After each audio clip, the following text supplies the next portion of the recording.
क्या आप जानते हैं कि सोते समय हम अपने इंडिविजुअल कॉन्शियसनेस से निकलकर यूनिवर्सल कॉन्शियसनेस यानी कि पूरी ब्रह्मांड के कॉन्शियसनेस के क्षेत्र में पहुंच जाते हैं, जिसे कि सुपर कॉन्शियसनेस भी कहा जाता है। और तब हमारा सबकॉन्शियस माइंड हमें सिंबल्स और इमेजेस के रूप में संदेश भेजता है, जिसे कि सपने यानी कि ड्रीम्स कहते हैं। और आप ये तो जानते होंगे कि हमारा सबकॉन्शियस माइंड हमारे कॉन्शियस माइंड से कितना ज्यादा ताकतवर होता है, इसलिए आप अपने सपनों को हल्के में मत लेना। साइंस ने हमारे सपनों को समझने के लिए पूरी एक स्टडी डेडिकेटेड की हुई है, जिसे कि न्यूरोलॉजी कहा जाता है। इसमें सैकड़ों साइंटिस्ट हमारे सपनों पर रिसर्च करते हैं, लेकिन सपनों की दुनिया इतनी रहस्यमय है कि आज तक भी साइंस इस बात का पता नहीं लगा पाई है कि आखिर हम सपने क्यों देखते हैं। साइंस की कुछ बेस्ड थ्योरीज के हिसाब से सपने में ब्रेन हमारी प्रॉब्लम का सोल्यूशन हमें सिंबल्स और इमेजेस के रूप में सेंड करता है। फॉर एग्जांपल, पीरियडिक टेबल के इन्वेंटर मेंडेलीव को पीरियडिक टेबल का आइडिया अपने सपने से ही आया था। और हमारे देश के महान गणितज्ञ श्रीनिवास रामानुजन के अनुसार उनको कुलदेवी नामक गिरी उन्हें सपने में मैथ सिखाया करती थी। और स्वामी विवेकानंद जी के अनुसार I have to think on my theme and some subjects I think best in bed because whole is made to clear to me in dreams. अब आप में से काफी लोग सोच रहे होंगे कि यार सपना तो मैं रोज देखता हूँ, लेकिन मुझे आज तक भी सपने में कोई सोल्यूशन नहीं मिला। तो उन लोगों से मैं बस इतना ही कहना चाहूंगा कि वीडियो अभी बाकी है मेरे दोस्त। हो सकता है कि वीडियो के खत्म होते होते आपको आपके सारे सवालों का जवाब मिल जाए। So stay tuned. Psychologist doctor buried ने कुछ पार्टिसिपेंट पर रिसर्च कंडक्ट किया, जिसमें कुछ ऐसे पार्टिसिपेंट को लिया गया जो कि अपनी लाइफ में किसी न किसी प्रॉब्लम में फंसे हुए थे और उन लोगों को अपने प्रॉब्लम्स के सोल्यूशन नहीं मिल पा रहे थे। रिसर्च के अनुसार डॉक्टर बैरिड ने उन लोगों के रूटीन में थोड़ा सा चेंजेस किया, जैसे कि पार्टिसिपेंट्स को उनकी प्रॉब्लम को एक पेपर पर लिखने के लिए कहा गया और रोज रात को सोने से 15 मिनट पहले उस प्रॉब्लम को रिवाइज करने के लिए कहा गया। और दूसरा जो काम उनको करने के लिए बोला गया था वो एक ही उन लोगों को ना एक ड्रीम जर्नल मेंटेन करने के लिए बोला गया था, जिसमें पार्टिसिपेंट्स को सुबह उठते ही अपने सारे ड्रीम्स उस जर्नल में लिखने थे। आप बिलीव नहीं करोगे कि एक हफ्ते के अंदर ही उनमें से आधे लोगों को अपने प्रॉब्लम के रिलेटेड सपने आने लगे और लगभग 1/4 लोगों को उनके प्रॉब्लम के सोल्यूशन उनके सपने में मिल चुके थे। है ना अमेजिंग। देखो होता क्या है कि सोने के दौरान हमारा दिमाग 2 स्टेज से होकर गुजरता है, नॉन रेम और RAM.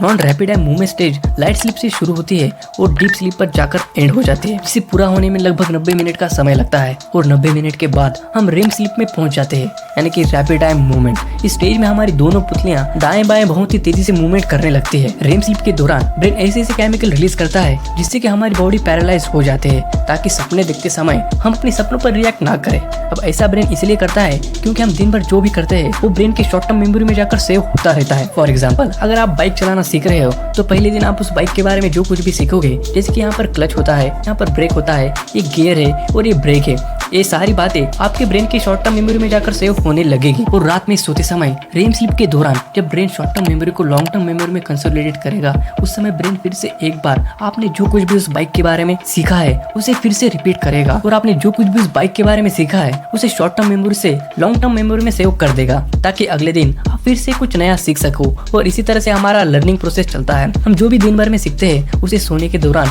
Brain long term memory में सेव करता रहता है, ताकि अगले दिन आप फिर से कुछ नया सीख सको। इसलिए कहा जाता है ना कि प्रैक्टिस मेक्स मैन परफेक्ट। सो रेम स्लीप और ड्रीम्स हमारे मेमोरी फॉर्मेशन के लिए बेहद ही जरूरी है। लेकिन दुनिया में मोस्टली लोगों का अपने सपनों पर कोई भी कंट्रोल नहीं होता है, लेकिन दुनिया में कुछ ऐसे भी लोग हैं जो कि अपने सपनों को कंट्रोल कर सकते हैं, जिन्हें लूसिड ड्रीमर्स कहा जाता है। लूसिड ड्रीमिंग, जहाँ पर सपने देखने वाले का अपने सपने पर पूरा कंट्रोल होता है और वो इंसान अपनी मर्जी से ये तय कर सकता है कि उसे सपने में क्या देखना है। अब आप में से कुछ लोग सोच रहे होंगे कि भाई मुझे सपने को कंट्रोल कर क्या मिलेगा, आखिर मैं ऐसा क्यों करूँ।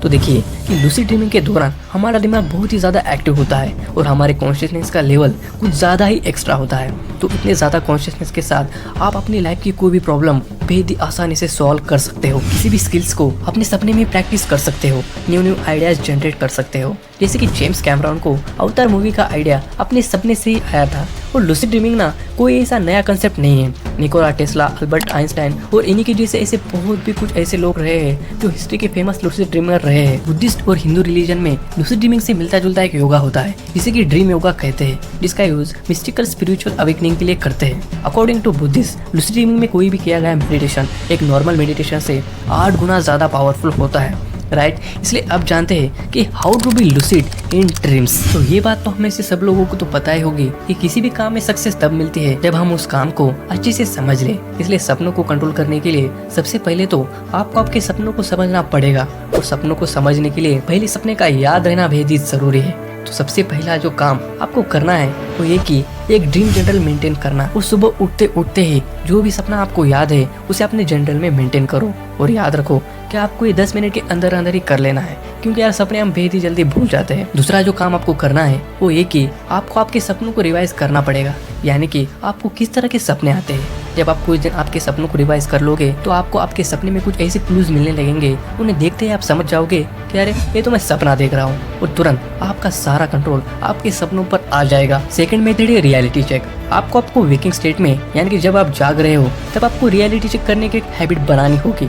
फॉर एग्जाम्पल, अगर आप वॉच पहनते हो या फिर आपके हाथ को एक रिंग है तो उसको देखकर कई बार आपको ये बोलना है, आई एम आई ड्रीमिंग, क्या मैं सपना देख रहा हूँ। इससे होगा है कि कुछ दिनों के बाद आप अपने सपने में भी रियलिटी को चेक करने लगोगे, और सपने में घड़ी आपको कभी भी सही समय नहीं दिखलाएगी। सपने में या तो घड़ी उल्टा चलने लगेगी या फिर उसमें कुछ भी अजीबोगरीब एक्टिविटी होने लगेगी, जिससे आप तुरंत समझ जाओगे कि अरे ये तो मैं सपना देख रहा हूँ, और आपका कंट्रोल आपके सपनों पर आ जाएगा। तीसरा मेथड है माइल्ड मैनुअलिक इंड्यूस्ड लूसिड ड्रीमिंग। इस मेथड में आपको सबसे पहले सोने से 10-15 मिनट पहले मेडिटेशन शुरू करना होगा, ताकि आपका फोकस और कंसंट्रेशन बेहद ही गहरा हो जाए। उसके बाद आपको आपके सबकॉन्शियस माइंड को ऑटो सजेशन देने होंगे, जैसे कि आज मैं अपने सपनों को कंट्रोल कर लूंगा, मैं आज अपने सपने में अवेयर रहूंगा, मैं आज लूसिड ड्रीमिंग देखूंगा। हालांकि माइल्ड मेथड बेहद ही कम लोगों पर काम करता है, इसलिए इस मेथड को और भी ज्यादा इफेक्टिव बनाने के लिए आप सोते समय लगभग 5 से 6 घंटे बाद का अलार्म सेट कर ले। अलार्म के बजते ही आप उठे और 10 से 15 मिनट बाद फिर से एक बार आपके ऑटो सजेशन को बोलते हुए सो जाए।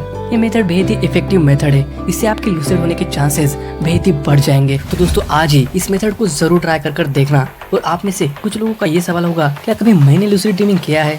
तो उन लोगों से मैं बस इतना कहना चाहूंगा, मैं भी अभी लूसिड ड्रीमिंग सीखने की स्टेजेस में हूँ। जिस दिन मैं लूसिड ड्रीम कर लूंगा उस दिन जरूर मैं आपको बताऊंगा। मैं हमेशा सीखता रहूंगा और सिखाता रहूंगा। तो दोस्तों मिलते हैं अगले वीडियो में। इस चैनल को सब्सक्राइब करना और इस वीडियो को भी जरूर लाइक कर देना। Thank you so much for watching this video.